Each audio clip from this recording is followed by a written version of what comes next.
For today's video, may pinuntahan akong Kubilco SK210-8.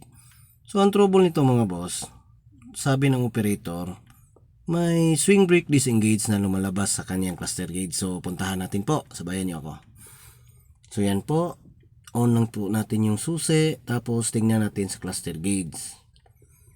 Observe nyo po yung cluster gauge. Yan po, positive po, may swing brake disengage na lumalabas. So sa ganitong trouble mga boss, puntahan lang po natin doon sa likuran ng operator seat, tapos may makikita tayong toggle switch at saka manual na potentiometer.